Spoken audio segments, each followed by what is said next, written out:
Yo, welcome to another math lesson, chapter 12, section 3, about writing expressions. Alright, so we're going to learn how to write expressions basically we're going to be translating words into algebraic symbols. So, it is important to be able to translate words into algebraic symbols. Why?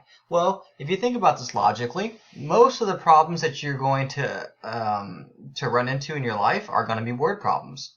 They're going to be people coming up to you asking, hey, this is the situation, can you solve this, or can you help me with this?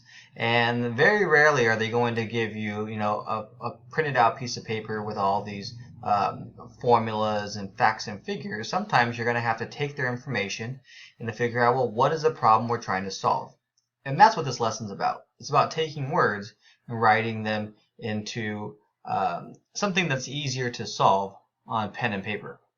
So various word phrases indicate the four basic operations. If you guys remember your four basic operations, they are addition, subtraction, multiplication, or division.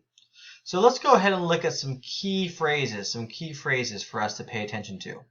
Now on the screen are some key phrases that will always refer to addition. Alright, so these are the key phrases for addition. We have terms like sum. That means the adding of two or three or more numbers. When you see the words added to, that means addition. Also increased by. Another key one is more than. Now notice I separated them. All right. And we're going to make this apparent in two slides. I'm going to have a whole other slide. Why is it separated? But basically, when we read these phrases, we most of the time go left to right. Whatever they say in that order, we kind of keep in that order. But more than is a special phrase, and we'll talk about why is that different. So if I said the sum of 2 and 3, it means 2 plus 3. If I say 2 is added to 5, then it would be 2 plus 5. If I say 3 is increased by 6, then it would be 3 plus 6.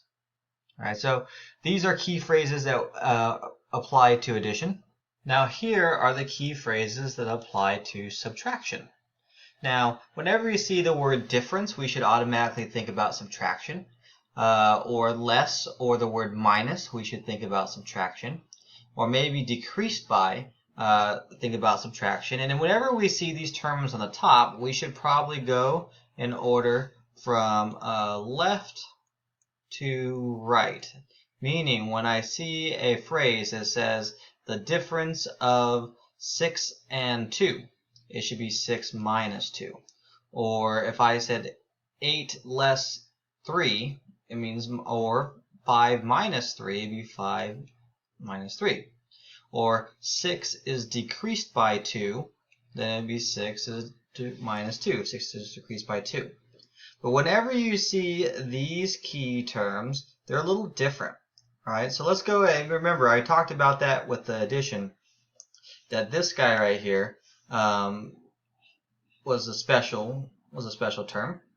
So the phrases more than, or less than, or subtracted from indicate addition or subtraction. The number in front of those phrases should be added or subtracted at the end of the expression. So let's go ahead. I have two examples here that we might be able to use. 12 more than 6. Whenever I see the specific phrase more than, less than, or subtracted from, we typically want to put those numbers at the end. So here's what I'm going to do. I'm going to go ahead and circle everything included with more than. 12 more than 6. I'm going to put it after. So I'm going to write this as 6 plus 12. All right, so whenever I see the words more than, less than, or subtracted from, I'm going to circle that entire phrase. I'm going to put it in the back. Like the second example says 2 less than 18. Less than is one of my special phrases I'm going to put in the back. So this is going to be 18 minus 2. Less than is subtraction. So we're going to put this at the end. Now you might be wondering, well, why do I have to do this? Is it the same if I just kind of wrote it the way it's supposed to? Well, not really. Like 12 more than 6, if I said more than is plus and I said 12 plus 6, technically these would be the same thing. And it's not going to make that big of a difference. But subtraction makes a huge difference because 2 minus 18 is not the same thing as 18 minus 2.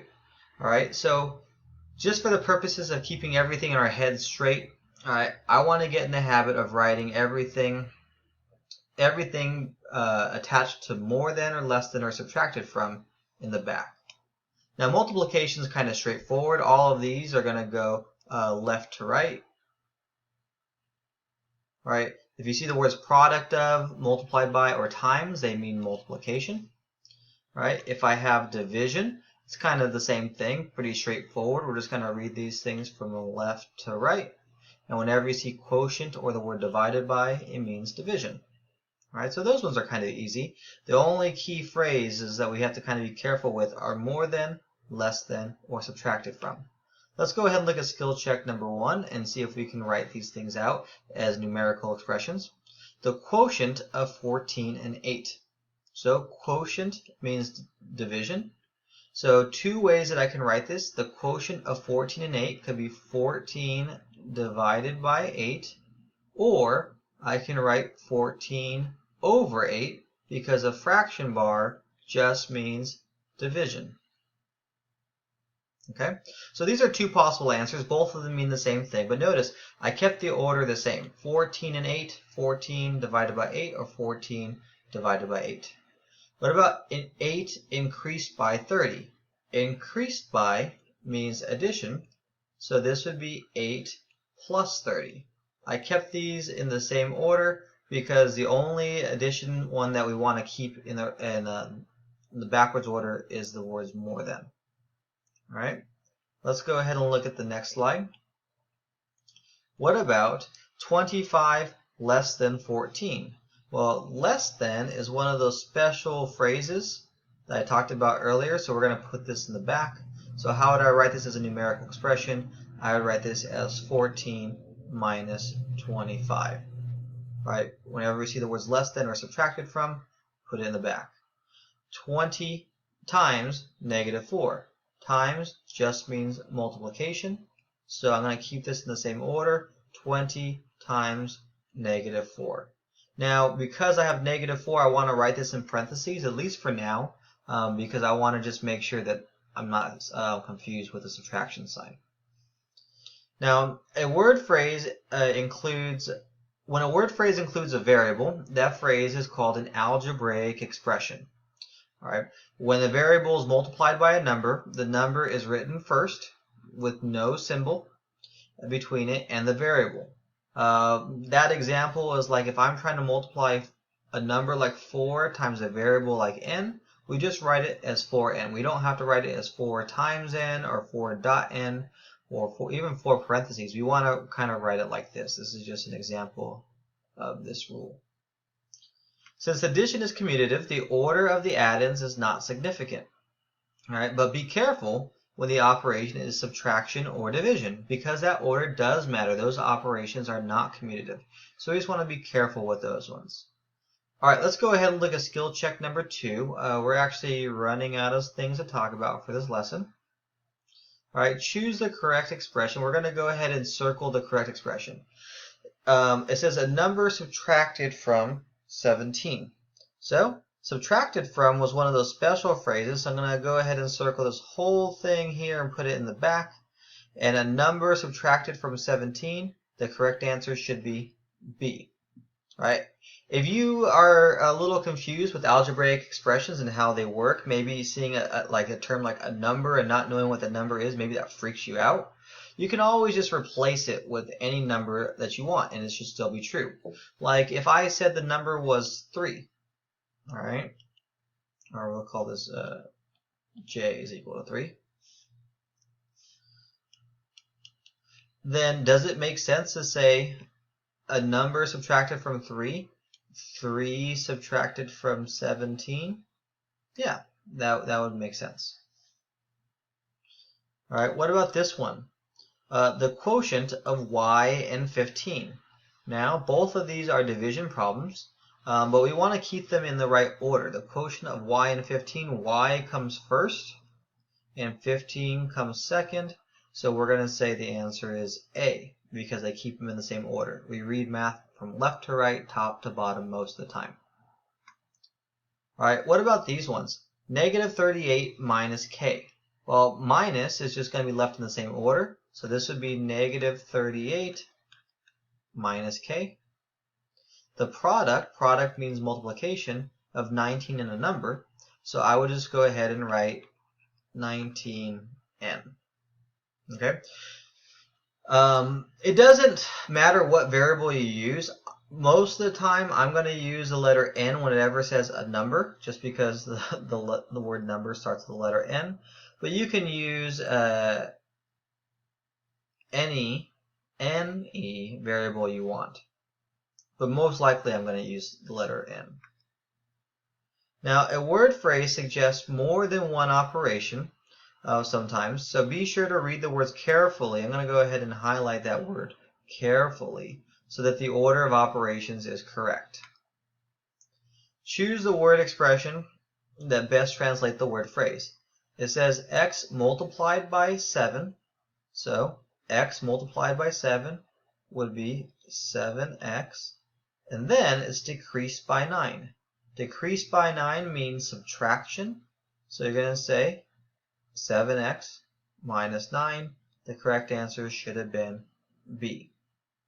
Alright, so we're just reading it left to right, and we're just trying to figure out what they're trying to tell you.